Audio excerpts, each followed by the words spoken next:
Great. Now it's 10 a.m. and we're live. And thank you so much. All right, Brad and Kwin, and everyone out there, welcome to Great Data Products. This is our live stream webinar podcast thing about the craft and ergonomics of data. It's brought to you by Source Cooperative. We'll be talking about Source Cooperative a bit today, which is exciting. One quick bit of housekeeping before we start. Another thing that we do at Radiant Earth is the CNG Forum. And just yesterday, we published a blog post about the upcoming event that's happening in October. Early bird tickets are still available, and there are opportunities to sponsor, submit a talk, do a workshop. Brad and Kwin, I believe, both spoke at the first one last year, so they can attest it's a great event. But anyway, I'll put a link in the chat and in the show notes. It's a great event, and you don't want to miss it. I think it is becoming very quickly the conference of choice for data professionals. So today we're joined by Brad, Andrick, and Kwin Keuter. Guys should have figured this out. Keuter? Keuter. Yeah. Wow. Two strikes. Who we're going to talk about the Storm Events Database Explorer. So before we get into it, do you mind just introducing yourselves? I don't care which order you go in. Kwin, you want me to go? All right. This we talked about this ahead of time that we were just going to shoot back and forth, but I'll run with it. Thanks, Jed, for having us. Yeah. My name is Brad Andrick. I am a software engineer at Earth Genome, where Kwin and I both work. I've been in the game for a little over 12 years. My focus is in digital cartography, geospatial software engineering, been public sector, private sector, now in the nonprofit world, and love it. I can give more of an Earth Genome thing in a minute, but I'll let Kwin give his response. Yeah. Hey, I'm Kwin Keuter, also an engineer at Earth Genome. My title there is Geospatial Software and Data Engineer, which is the most verbose title I've had, but okay. It is accurate. But basically, I build data pipelines and APIs, and I also dabble in DevOps a bit. So, yeah. All right. Well, thanks for coming on. This is an exciting one for me because we'd worked a bit. I mean, we actually didn't work that closely on this project or anything like that, but I remember talking to Mikkel about it months ago and sharing some of my thoughts on this project of an explorer, but also exposing the underlying data in Source Cooperative so that people can do other stuff with it. And so and that's what we're doing. That's always sort of the dream for me, is to have an interface that's accessible by a lot of people and like really beautiful and elegant, but also making sure that people can get under the hood and get the data. So can you talk a little bit more about the project and like the genesis of it and who the audience is and things like that? Sure. So I'll give the genesis, and then Kwin can tell me what I get wrong and what I get right. So the Storm Events database exists as a product of NOAA, and specifically NCEI over in Asheville, the National Center for Environmental Information, I believe it is, puts out this Storm Events database. And in short, the Storm Events database captures storm events that occurred going back to 1950 to today, and it includes some unique things inside of it. So those will be an event type. It could be a hurricane, it could be a tornado, wildfires are in there. There's also a data narrative, which is pretty interesting. So it's about the particular event. And then that exists and is put out as a CSV sort of product, as a lot of federal things kind of end up being at some point.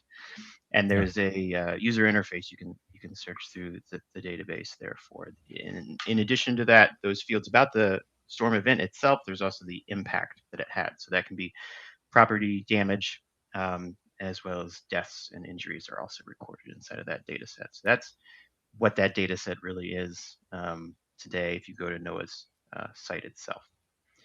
Now that's a little bit different than the Storm Events Database Explorer. So the Explorer is kind of our designation on top of that, and the project itself.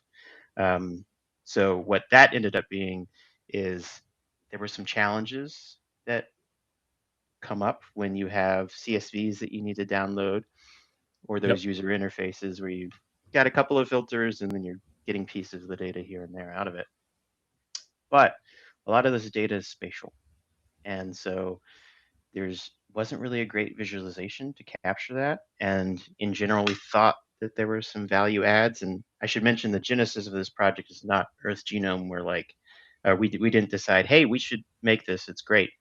It was a coalition to start with, the Internet of Water Coalition, and they had an idea for this project, working with Duke's Nicholas School for the Environment, and then also the Commons, which is another nonprofit that all kind of started working on this project idea and needed some of the technical guns to come in and kind of facilitate actually creating it.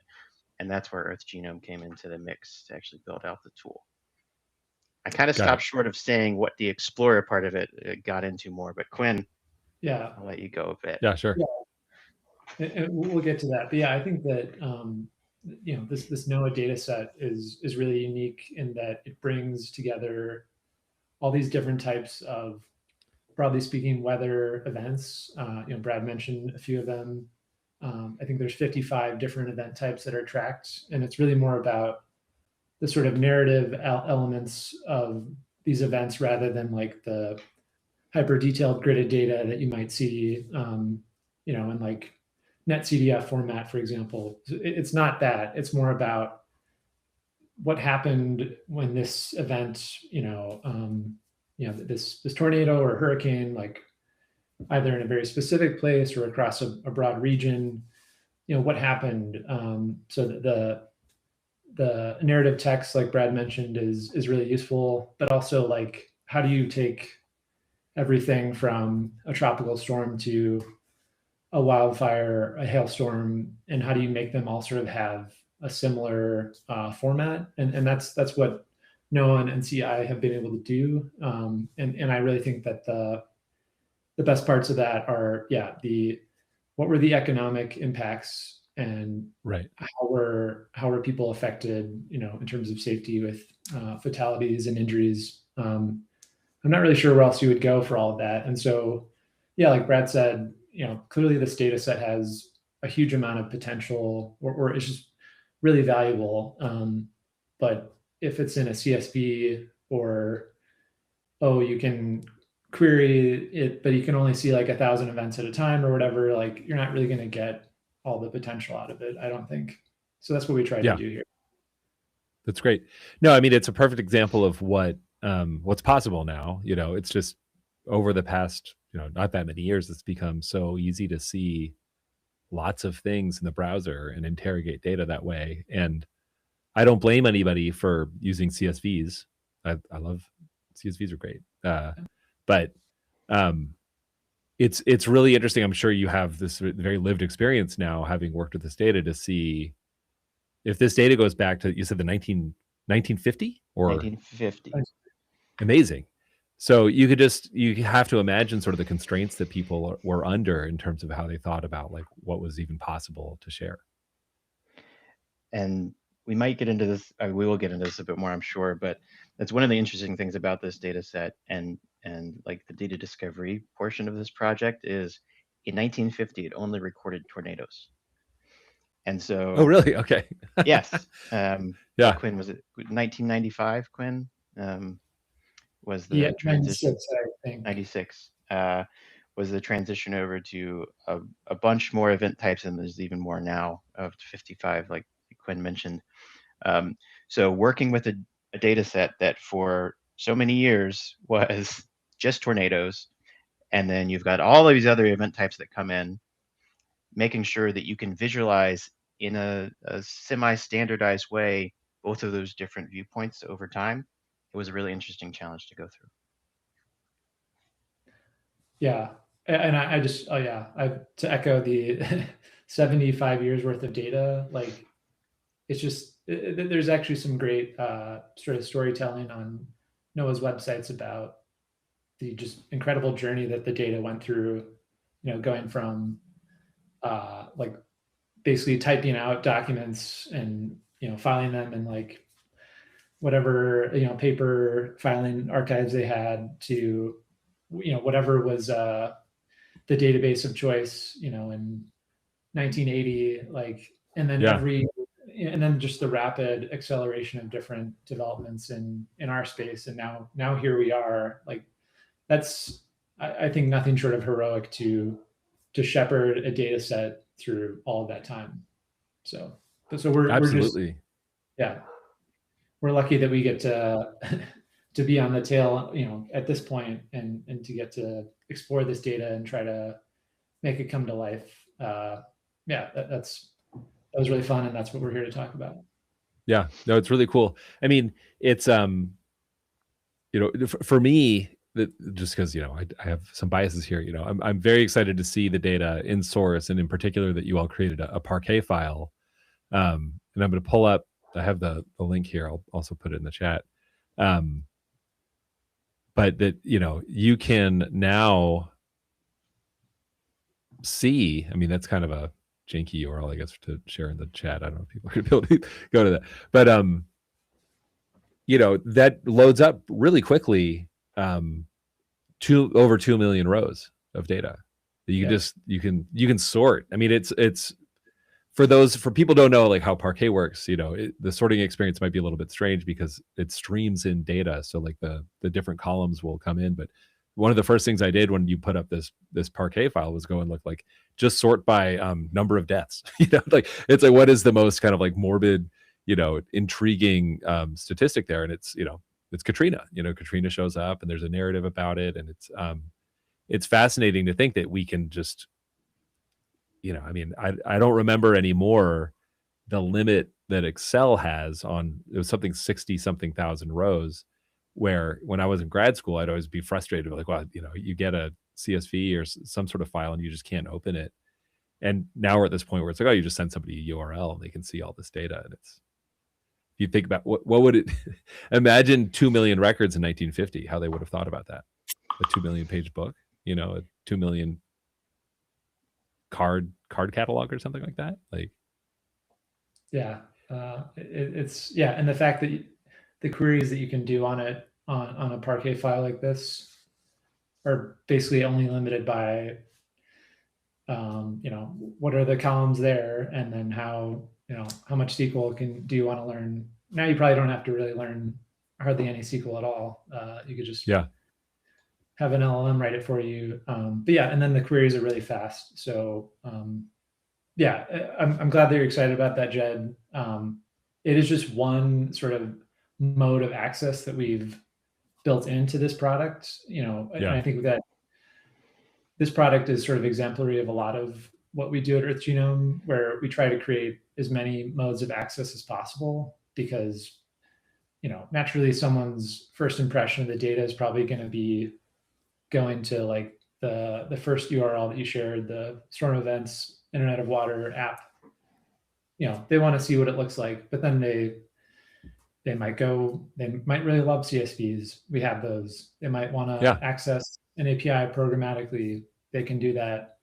Or I'm hoping that they'll be like you, and they'll be excited to try out these Parquet files. Yeah. Well, so let me ask though, like, who are these sort of personas? I'm curious to know, like, what sort of thought goes into creating a product like the Explorer, and who it's for, and how it's going to be put in front of people, and who those people might be. Yeah. So part of the process that we go through for most of our projects, and in some ways this process I think will be changing. Maybe a bigger discussion on like what that looks like for the industry, but we always engage with our users as much as we can. So we started with a user survey. There was some initial work before we actually got handed the project to think about people who are in the space already, to think about, okay, what would make this better. And after reviewing that, we also went out to the wider team at the Internet of Water and said, hey, we want to talk going to send out a survey basically to more people. And so we created a survey with 20 different questions, user background, their current workflow through the existing storm events database, their pain points and challenges, preferences for new features, and then any like final overarching thoughts.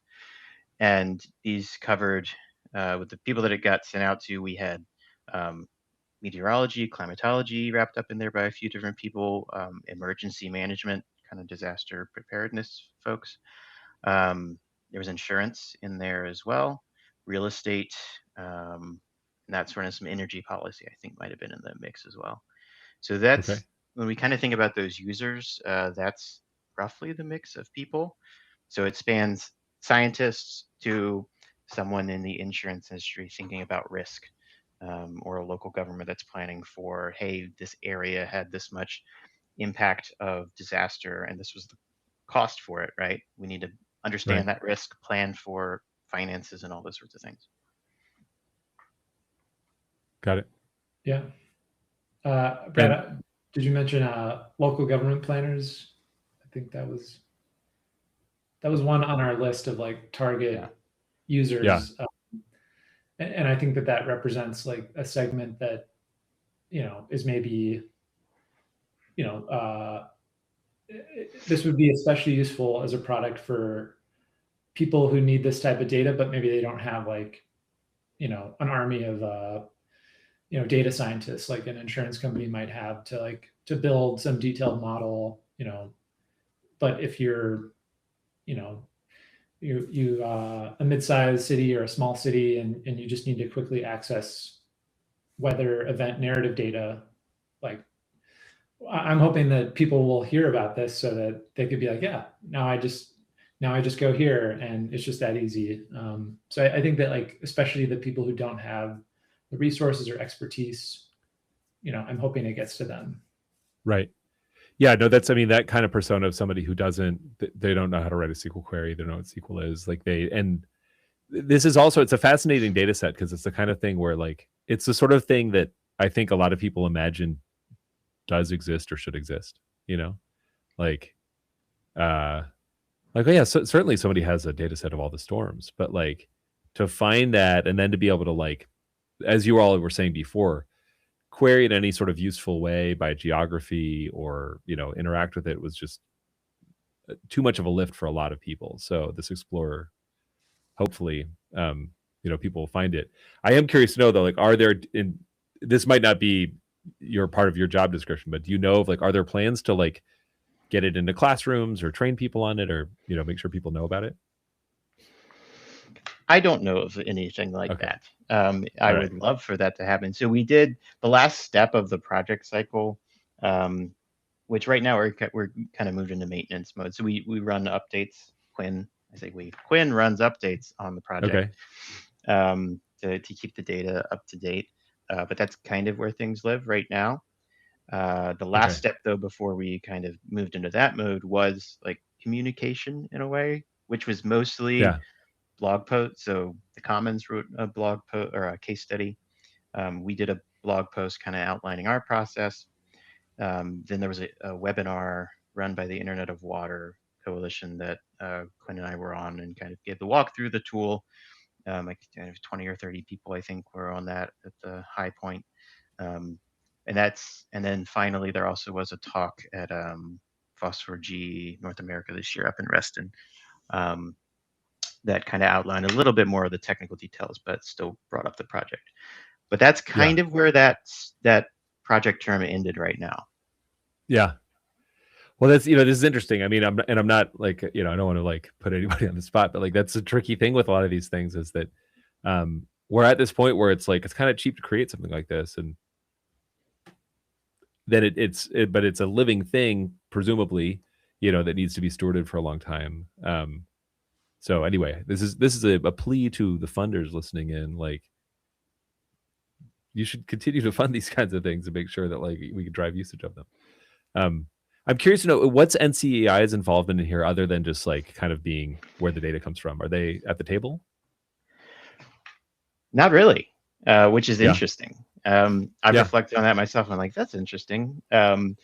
So I know with the Duke School, they had some people that they worked with directly at NOAA get some opinions and consult on, like, there's categories. So one of the things that's different between the original data set and what you'll find in this product is a categorization.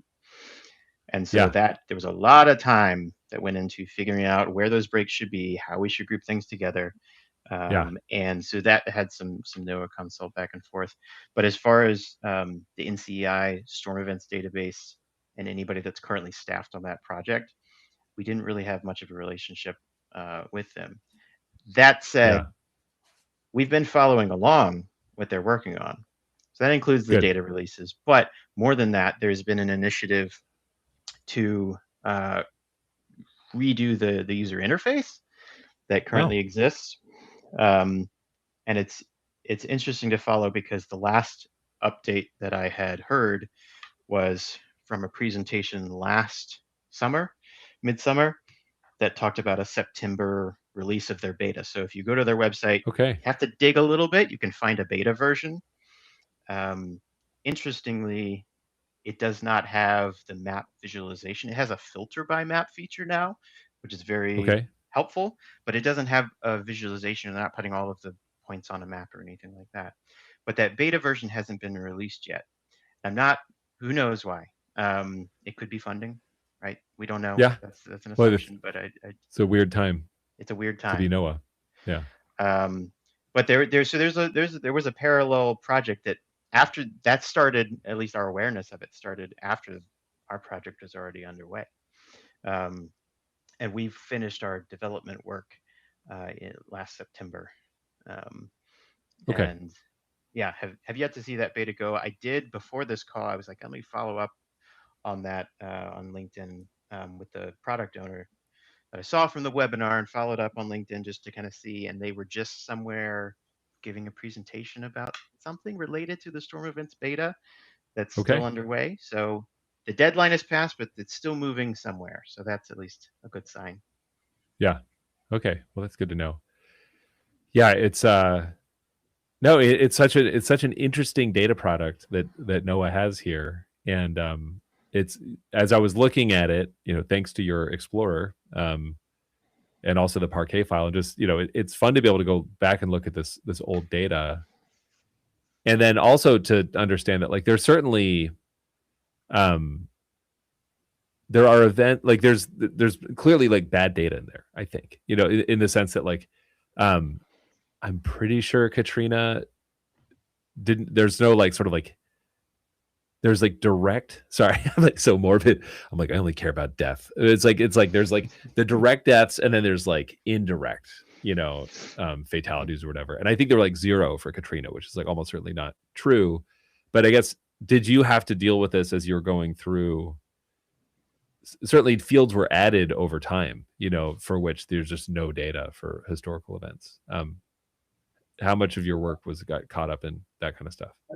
A few months of work for me to, I mean, alongside other projects that I was working on separate from this, but yeah, I spent quite a bit of time digging into the data, as it's presented by NOAA and NCI, and trying to make sense of where some of those gremlins might be hiding.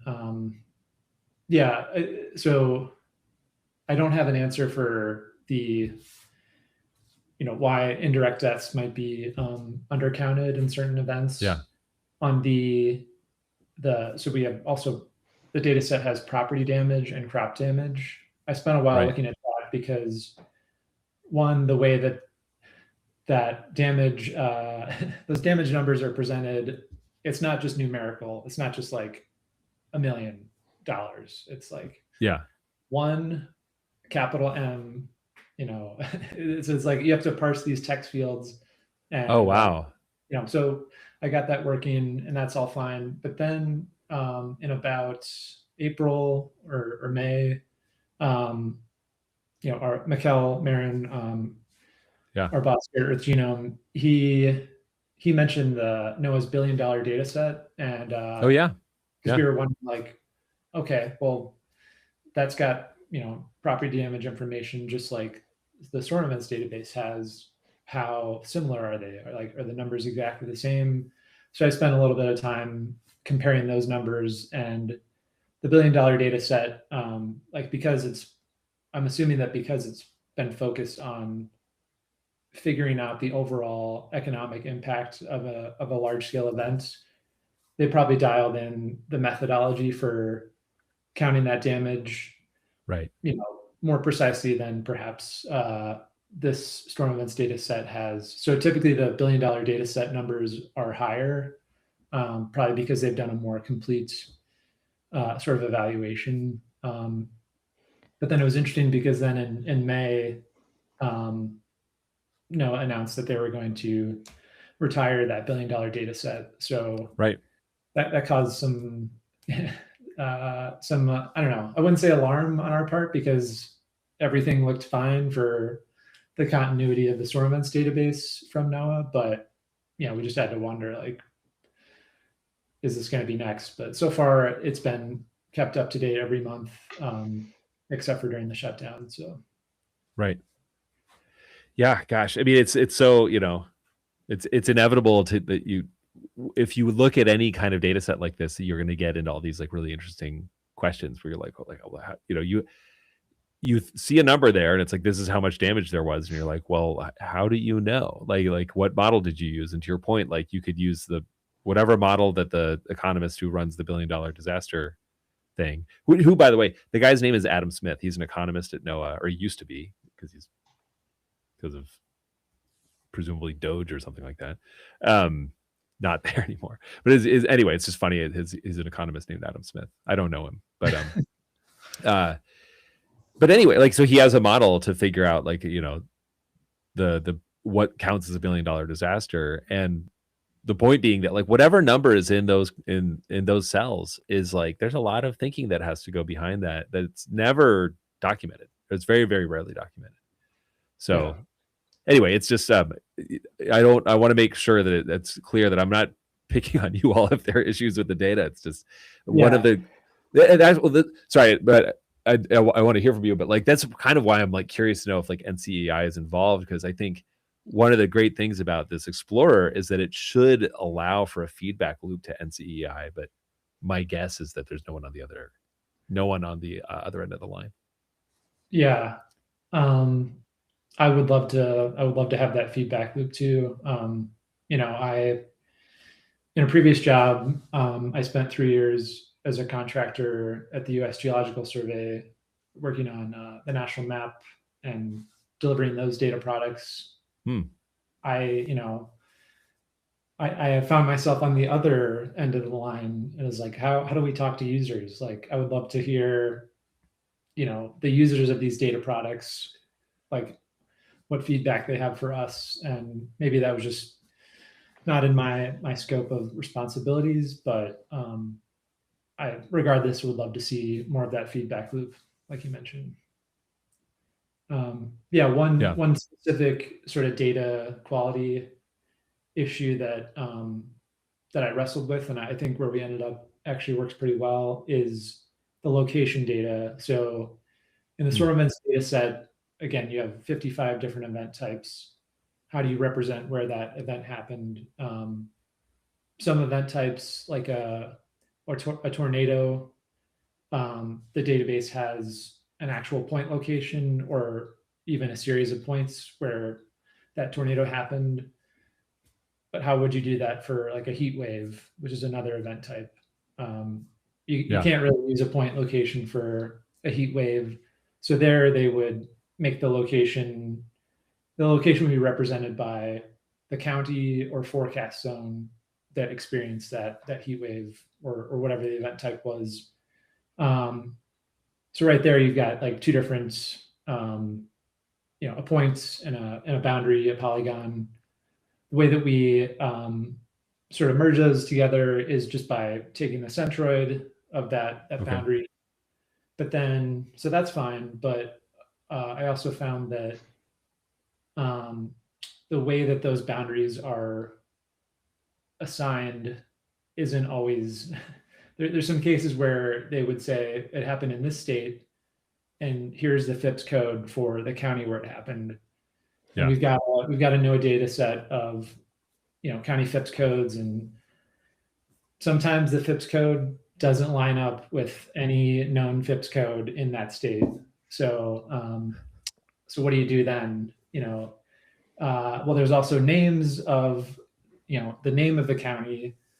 So I have a little bit of logic in the data ingestion pipeline where it's like, okay, if the FIPS code didn't match up, we'll try the name. But despite that, there's still about 1% of the events where we just try as we might, we could not figure out exactly which county or forecast zone was this event. All we really know is what state it was in. So that's something where I'd be like, oh, I'd love to talk to someone at NCI and say, here are the events that I flagged where I don't have this, this location. Could you try to fix that? And maybe they can't. Maybe that event was 30 years ago, and there's just no way to know. But it'd be nice to have that conversation. Yeah, things are lost to time. I don't know if you saw. I mean, this is a plug for a talk from the CNG last year, where Drew Brunig. It was the last day, but Drew gave this talk about sort of the origin of railroad time, and how, like, for a really long time, I mean, a really long time, most of human history, we didn't have standardized time. The idea of time zones and being set to Greenwich Mean Time was not a thing, and so you would have to, like, if you showed up in another city, you'd have to, like, find the town clock and be like, okay, this is how they keep the time here.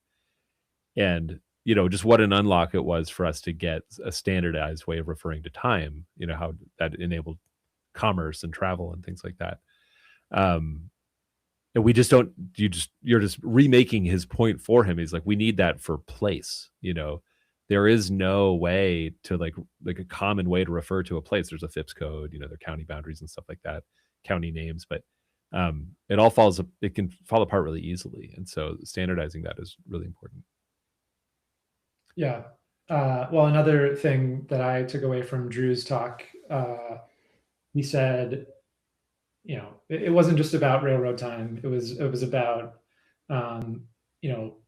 well, one of the points he made was it's not enough to just post data,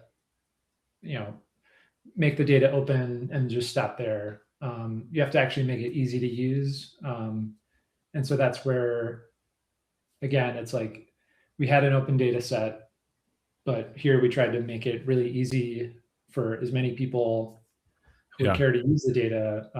Just give them as many options as possible to easily access it. So yeah, again, a good plug for the CNG conference in Snowbird next October. Yeah. I didn't pay anyone to do this, so thank you, Kwin.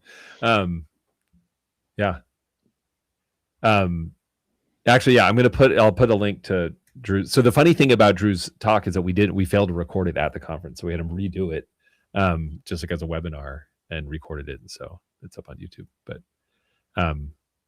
yeah, well, I mean, yeah, I'm curious to get your take then on like your kind of ideal user, or like how you'd like to see this data being used more like in the future, if you've given thought into, as you discussed before, like the personas for the explorer, but then also for the data in source. Do you have like any imagination of like who might be doing stuff with the Parquet file or all the CSV files that are there in source? Yeah, that's, I mean, I would love to just, sort of the LinkedIn crowd that loves to, hey, like I had an idea. And so I spent, 2 hours on Saturday, like digging into this data set that I heard about. Like, one, I would love to just see like people in our community, in the cloud native geospatial community, just sort of engage with this data. I have a bit of a hard time, telling people who their job is not my job. I'm not a researcher. I'm not a insurance underwriter. I don't know that I want to tell them how to like, you don't do it that way. Use this data set instead. Yeah. But yeah, so Well, Brad, who's your ideal user? It's a great question to think about, because I think that's one of the problems with, honestly, this sort of project, that we engaged is a great idea, right? And then we have some follow-on ideas too. We also have other projects that we need to work on, right? So like, yeah. how does that get picked back up? And for us, it generally would be like, oh, someone has this idea and they cobble together the funding to be able to, that then turns into, one of the many projects that might come back up underneath Kwin or I or somebody else. I think the communication part of that too is something that we need to maybe do more with. And ESIP comes to mind. It's a Yeah. great community to get out and talking with. They just had their conference, their virtual one. I think the next one's out in July. So that's probably the direction to engage more directly, because those are little one-off events that we can hit, try to spread the word. But we are, like many organizations, bound by funding, resources, other projects, and priorities, and those sorts of things. So figuring out where that follow through is and how it happens is maybe a good question to think about. Yeah. Well, so maybe this is a little anecdote about, for whoever out there is listening, how you could use the data. So I live in Colorado, and in January, when much of the U.S., especially the eastern states, were experiencing severe winter weather, in Colorado, we had like a few inches of snow here in Denver, hardly anything. Daily highs in the 50s and 60s. So I was wondering, like what are the historical winter weather trends, in Colorado and in the U.S. So using the Parquet file and some queries against that, you can use the data set to find out very quickly. January is the top calendar month for winter weather events in the Yeah. U.S. And that's in terms of the number of events, the fatalities and injuries, and the economic damage. But in Colorado, again, just a different query, it's actually March and April that have the highest economic impacts in terms of winter weather. And to me, that was no surprise, because typically we're patient about seeing large snowstorms. We know they're not going to come until April or March, and that as a consequence, that's apparently when they wreak the most havoc in terms of economic damage.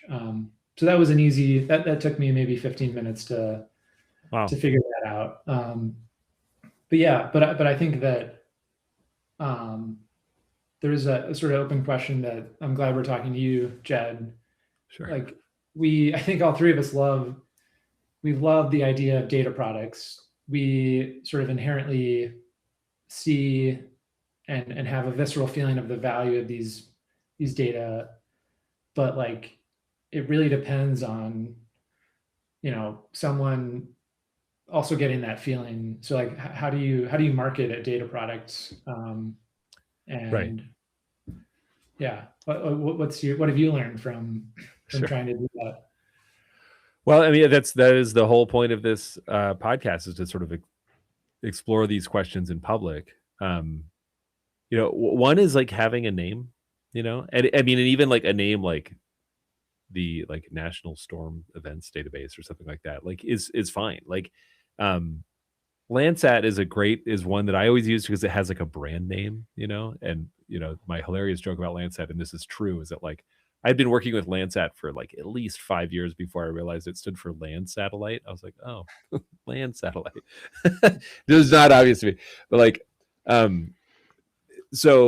like just even thinking of it in terms of a product is really important. So like, yes, you have to give it a name, that makes sense to people, and then that's good. We have a comment from Akis on YouTube asking just like, how do you market data products?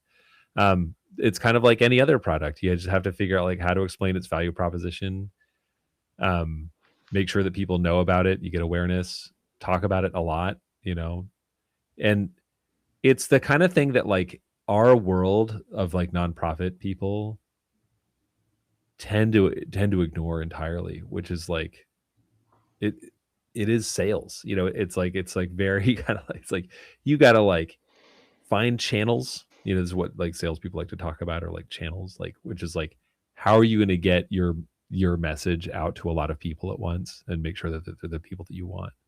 And yeah, I think our community, this again is why we started the podcast and like try to elevate this conversation, is we don't talk about this kind of stuff enough. There's another, it's an interesting dimension though in 2026, and has been for the past few years, which is that a lot of users of data aren't going to be people. They'll be agents and things like that. And so I'm curious, do you all think about that at Earth Genome now? Making data AI ready or whatever? Well, I have another anecdote. So the relevant here, the Parquet, I really relied on a project that Chris Holmes is, it's a Chris Holmes project. I know that he has collaborators on this tool called GeoParquet.io. So when I was trying to figure out how do I write these Parquet files? What's the best way to do this, in January 2026? And the LLM that I was talking to, referred me to Chris Holmes's GeoParquet.io project. And when I went to look at it, I looked at the GitHub, and it's like, this has only been like really live for like a week. This is in January. Yeah, it's like brand new. Yeah. Yeah. So somehow like Chris Holmes has figured out how to market, his stuff to AI so that it can be marketed back to us. So yeah, that's I thought that was fun. I think that is crazy. I think he leaned into using like Claude skills definition. So they're just markdown files that explain to an agent, here's how you could use this, this library. So that maybe that is what got that to work. Maybe, yeah. I have an email in my inbox I need to get back to on Chris on, and I'm going to ask him. But yeah, I mean, I've been aware of this project. I'm very surprised to hear you mention it, because I've been aware of this project. There's another guy named Nissim Libovitz, I think, who, I hope I'm pronouncing his name right, who's also been leading on this. It is like brand new. So that's awesome. I mean, that's crazy. That's a really interesting anecdote about like how like AI or, Claude or, I guess you're using Claude that was aware of, or was it? I wasn't. I think I was using, I don't know, Gemini maybe, or something like that. Okay, interesting.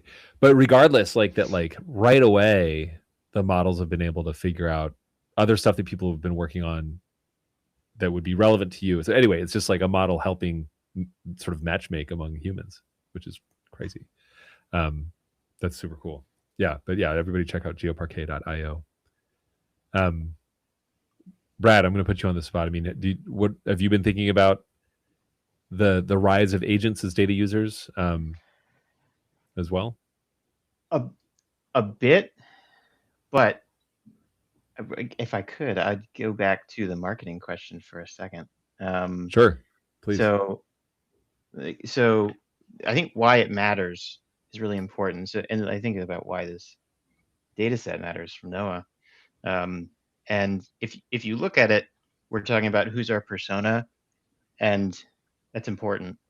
But also, what is the overall impact potential of this data set? And to me, it potentially where billions in resilience funding and infrastructure investment must go. Like it can dictate that level of like direction of things.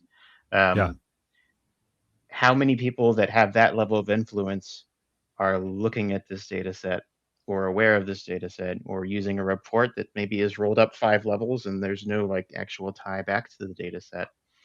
Right. And It also goes to a lot of open data gets lost out there. I think of, I spent a year working for a local government. We had a brilliant open data portal. And it wasn't just an Esri open data portal, although there's plenty of those out there in local government. And that's great for local resources. But then how do you search 15,000 local government open data portals to find what you need, right? There's that next step of everything else. And then also the marketing ties in there on who's responsible for the marketing, because a lot of those people building the open data stuff, they're not marketing, they're not sales, and there might not be any budget at all for that stuff. So either you're going to kind of what we do, we go to a conference and talk about the work. Great, we got it out there. We go on a webinar, we talk about the work.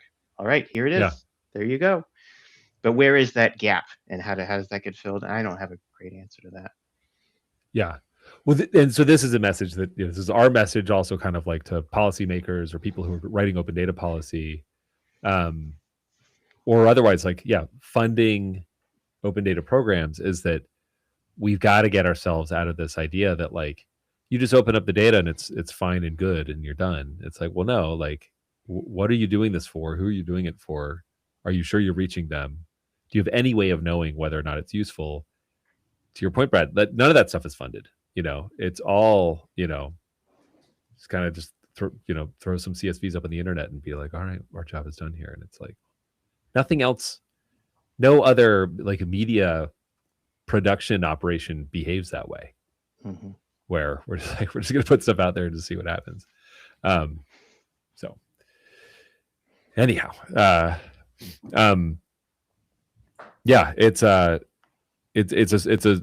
it is a gap. I mean, and that's why we're working this stuff out, like I said before in public. I want to point out that Akis again said that he was very interested in knowing more about the user stories. So if there, I don't know if there's any way, if you all have shared already, or like any sort of information about the sort of the background of the project. I shared the Commons blog post, but I don't know what else would be out there. Yeah, so the Commons blog, that's a great one because that's framed as a case study, and that gives a good amount of the background. There's maybe a little bit more on the discovery and the process one that has some screenshots that talk about some of those categories that we targeted. That's on the Earth Genome .org/about or /blog, and then you'll find the one for the storm events. I think it's the first one still because it's the most recent maybe. That has a few more details in it. As far as that is like a process, I could speak a little bit to that more generally, that sometimes we target and we do all the work to build a persona and do like the traditional design thing where we have a persona mocked up and these are their skill sets and this is their description and these are their pain points and those sorts of things to get one or two of those generalized personas built out. We did not do that specific exercise for this project. There was some more general work when we got on the project, and then there was the user survey. And then from that, we landed on a requirements list that went back and forth between our team, the Internet of Water team, and the Duke School to basically refine that down, say, hey, this is how much budget. This is all the requirements that we'd love to have in there. These are the most important ones ranked by the user survey that we got back from, did an analysis on that, and then kind of decided, okay, this is where the project needs to live. Got it. Okay. Fascinating. Yeah. But then once again, it's like, there's a project that needs to live. I think there's a lot, that word live is doing a lot of heavy lifting. It's like for this thing to, sorry, this would be a little cheesy, like to come to life, it does need, it needs to live in people's minds. People need to be aware of it. Akis left another comment on YouTube. It's like, if people can't find it, it doesn't exist. It's irrelevant if it's just sitting out there and no one knows about it. 100%. And when we joined this project, we did that kind of discovery phase, one, to talk to users, but also we Googled NOAA storm events database and see what popped up. And there was a ArcGIS dashboard, not a story map, but a dashboard kind of interface that existed at some point, up to a moment in time. and then Right. the data was never updated, and yeah, it just went away. Here we are. Well, this is the other, I think, this, talking about like NOAA providing a better interface to this is interesting. So, it's possible that this beta comes out and then it just becomes, moves into production, and then what you've created is made obsolete by it. And that's fine. That is probably like a perfectly fine outcome. But it also sort of reveals this interesting, I think it's an interesting challenge, which is that like, especially in the context of data products, is that you have the data product, and our concept of that on source is it's a collection of objects. And in fact, the story you've told about this data product explains sort of why that's really important to us, is that we take an object, or what some people might say a file-based approach, which is that if you did have a bunch of paper records of storms, on a ledger or cards or something like that, that's kind of timeless, like it's not locked up in anything. It's just, they're paper records. Of course, those are expensive to preserve and maintain and stuff like that.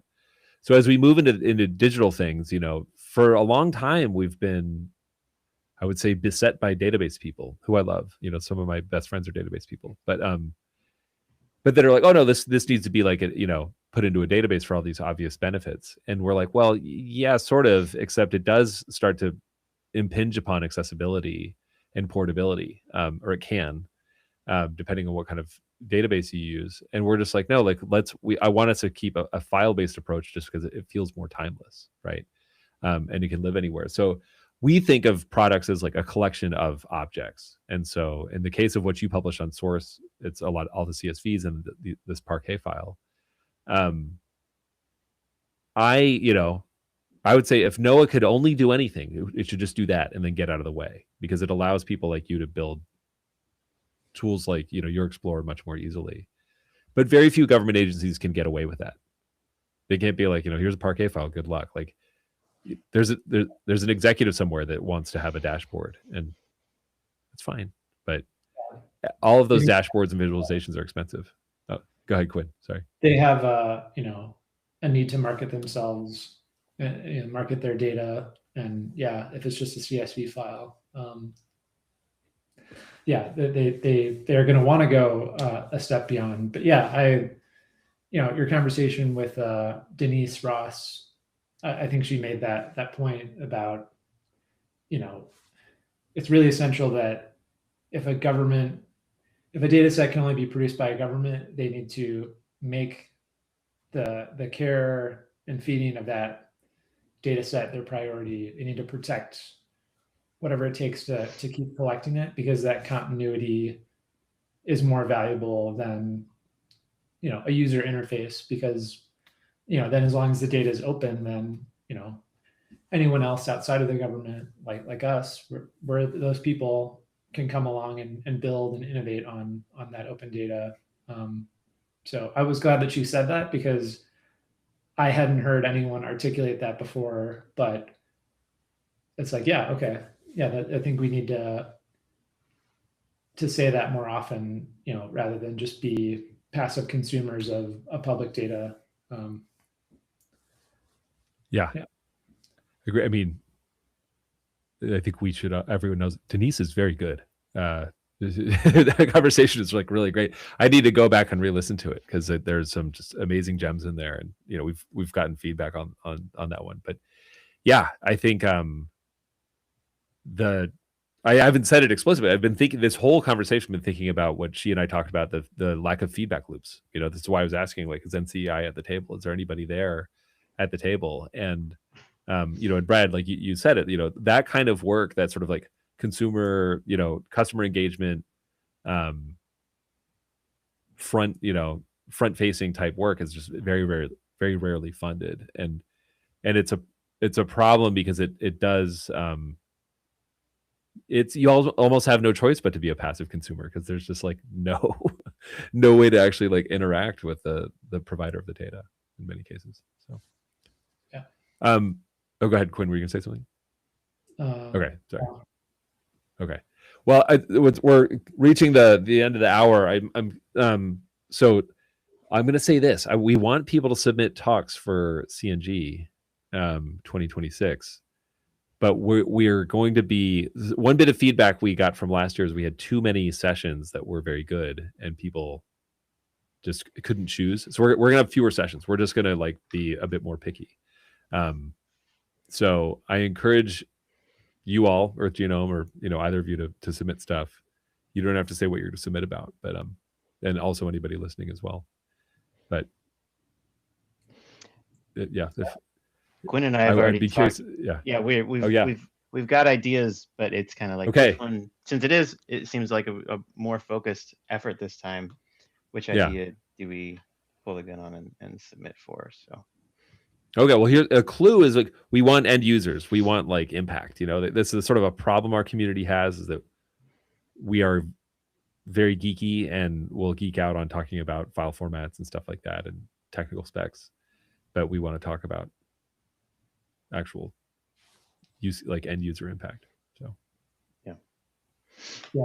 Well, and Jed, I appreciate your encouragements and the comments on YouTube.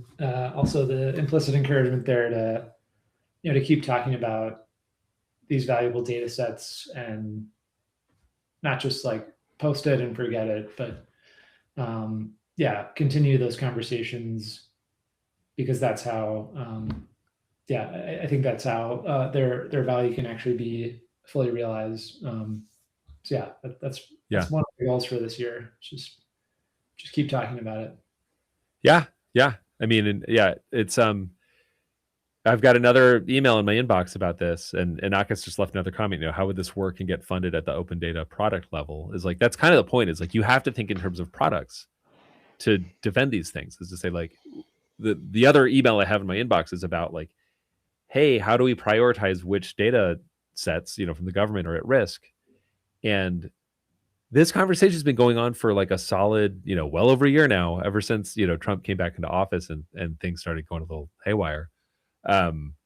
People are like, oh, what are our most important data assets? And people kind of don't know. There's just like data here and there, but because the data hasn't ever been conceptualized as a product that has users, and you have an understanding of how much it like costs to maintain that product, these conversations are super hard. And so yeah, I mean, so Akas, my response to Akas here is like, that's the whole point of referring to data products as products, is because you have to fund them discreetly, or at least think about defending them at an individual product level. And eventually the way it should be, and the way it is like NOAA has a portfolio of products, and that they're stewards of, and they might have to confront a time where it's like, this product, no one uses it. Just to be clear, for anyone who wants to know, our plan for the Storm Events Database Explorer is to sync the data with NOAA's data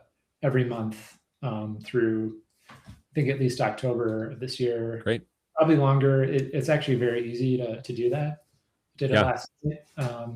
No big deal. And so this will be a resource. It's not like we just did this once and we're stopping. It's going to continue to be updated as long as NOAA keeps updating their data. Great. Well, and actually, I failed to ask this before, but like, what is the application itself? What kind of application is this? I imagine this is also a pretty modern web app that's very lightweight. Yeah. It's the React front end. Okay. Mapbox is the map rendering library in there. It's fast. It works on a mobile app. We're responsive. It's pretty lightweight overall. I don't know if the FOSS4G talks from this year are recorded or if they'll be out at some point, but there was one there that went into more detail on some of the fun behind the scenes database work that Kwin helped with, and using pgtileserve and then deciding not to use pgtileserve and going back to GeoJSON for the data aggregation component of it. I could talk for way long here about the decision of a dot grid as a data aggregation type over H3 or something else.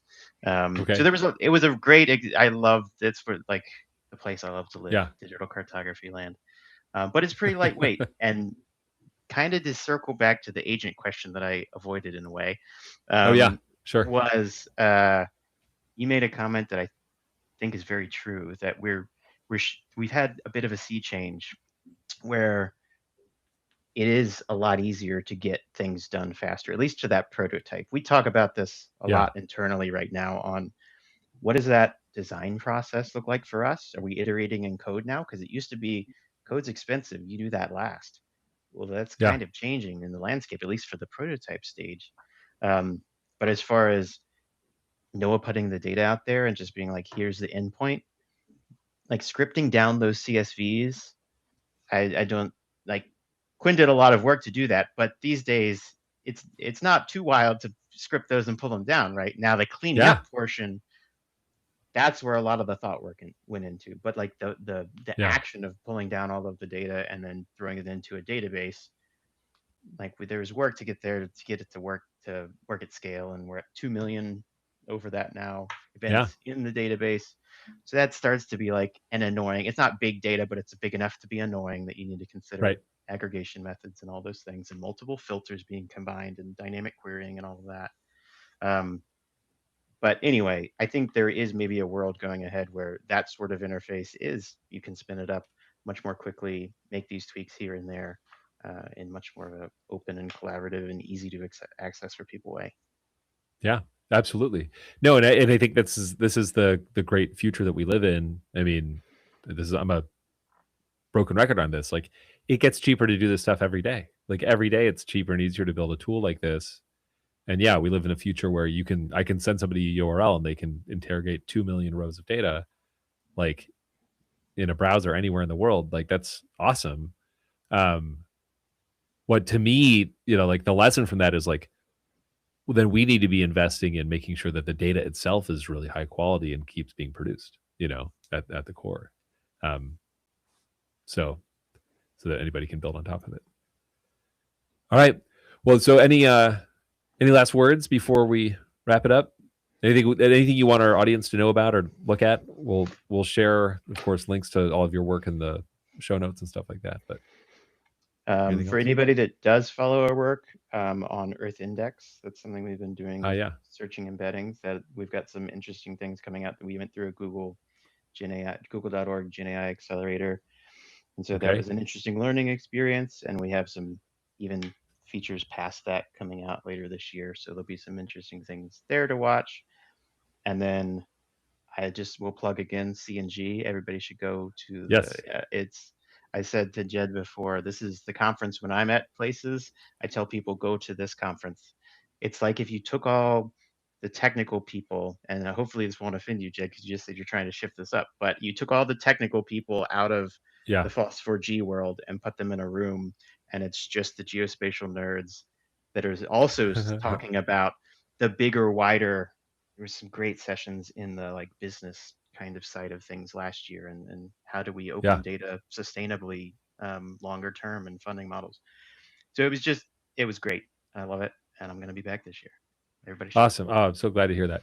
Yeah, I mean, look, you said it better than I could, and nobody needs to hear it from me. I agree that our conference is awesome, but listen to Brad. All right. Well, thank you both.